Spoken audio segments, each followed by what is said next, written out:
I see it now as I saw it then. Dog stretched out on the mat. Kerosene lamp muttering on the table.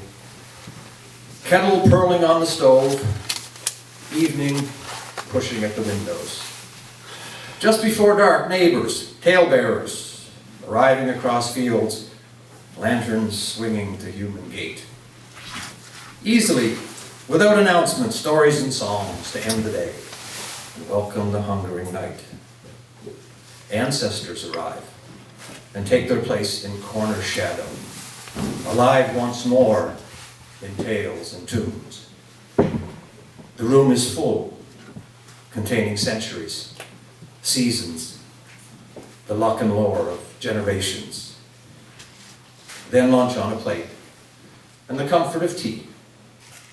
For chord of throat and gut of bow are tuned just right and strung just so to close the door upon the day and sing and speak dull care away.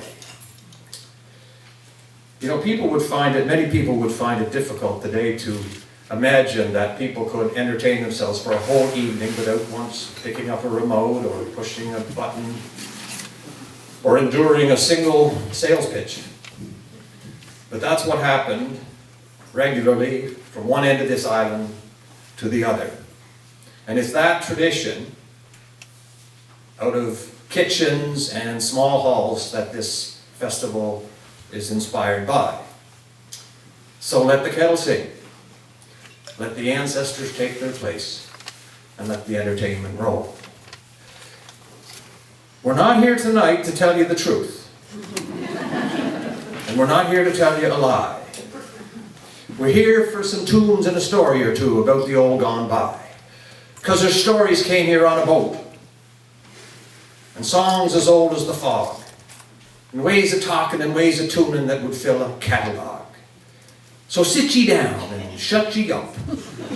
And prepare to be enthralled. For we're here to entertain ye well in the festival called Small Malls. Good night.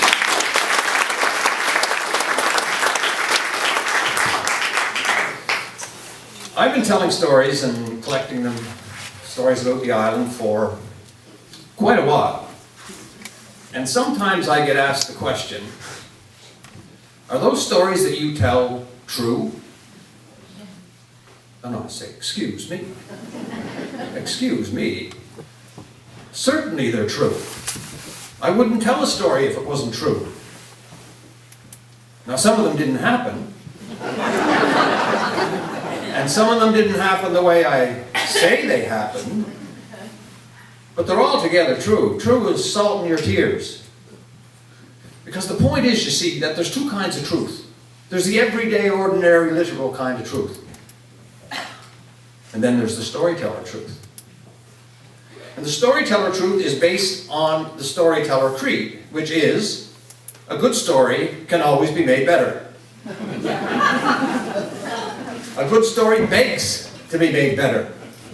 And so details get changed. Circumstances get rearranged. But that's not the truth of the story. You see, the story is just the costume over the truth. And it's that costume that gets doors opened, gets you in some parties. Now, one day, according to an old fable, truth was in a new town, a strange town, walking down the street, feeling lonesome. And, truth is often lonesome. And she was looking in the windows, and in the windows she could see people having a good time. She could see people eating and drinking merrily. She could see people even dancing. And when she went to the door and asked to be let in, she was never allowed in. Now, to tell the truth, truth was a bit of a drab creature. She was the plain truth, not the kind that you would invite to most parties. But one day, another stranger arrived in town. And this stranger looked much different. This stranger had long, dangling earrings. This stranger had a magnificent cape, gorgeous color that kind of flowed when she walked, and slender red shoes made for dancing. And every time she went to a door, she got in. Which didn't go over very well with Truth. In fact, it made her sad and envious. So one day she accosted this stranger on the street and said, "How is it that you get into all these places and I don't? Who are you?" And the stranger said, "Well, I'm Story." "Who are you?" She said, "I'm Truth. But when I go to those doors, I don't get in, and I want so much to get in." And Story said, "Well, here's what we must do. You just come under this cape of mine. That's it, right under there. And we will go in together."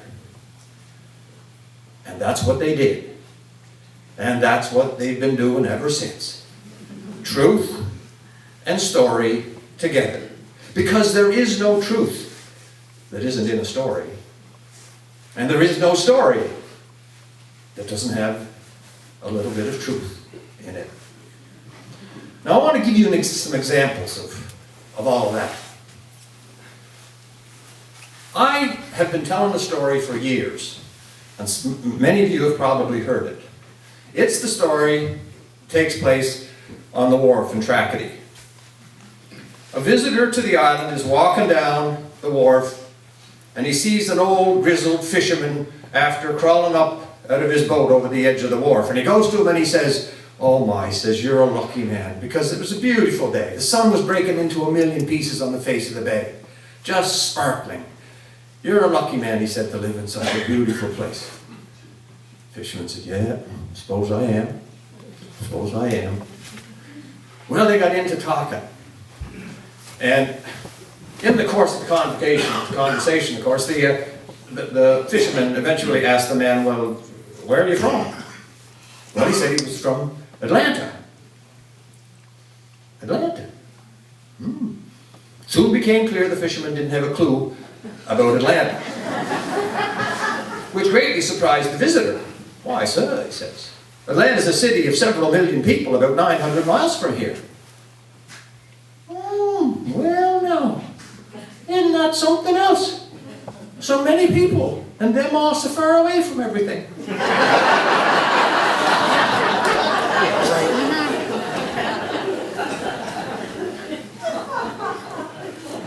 Now, I was telling that story one night at the Arts Guild in Charlottetown, and when it was over, a gentleman approached me with a southern accent, and he said to me, "You know that story about the wharf?" I said, "Yeah."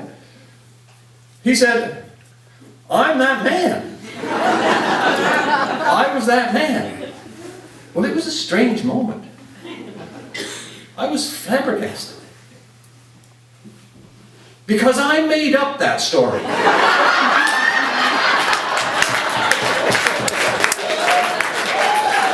There was no Tracadie.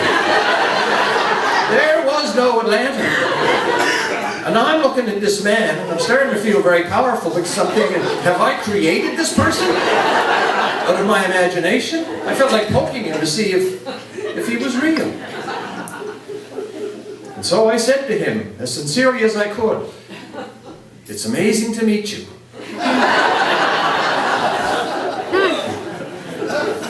But you see, the truth in the story is that islanders naturally and rightfully have this sense that we live at the center of the world. I didn't make that up. I just dressed it up. Now, some stories get embellished. Some stories get relocated, transplanted. And there's some wonderful examples of that. One of my favorite is a story about an old woman. And she arrives at the merchant's one day, and she has a big piece of butter. And she says confidentially to him, she says, "Ernie," she said, "when I was done churning, we found a dead mouse in the buttermilk." She said, "The kids know about it, and and they won't touch this butter. She said, what I was thinking, she said, if I could give it to you and you could exchange it for a piece just about this size, she said, then somebody else go get it. And you know, she said, Ernie, what they don't know won't hurt them. Well, he said, Hattie, I don't know, that's not, I don't know if I can do that. But he said, oh, right, I thought, right. So he took it in back and pounded it into a different shape, rewrapped it, took it back to the counter, and said, here, Hattie, he said, take this now. He said, and like you say, what they don't know won't hurt them.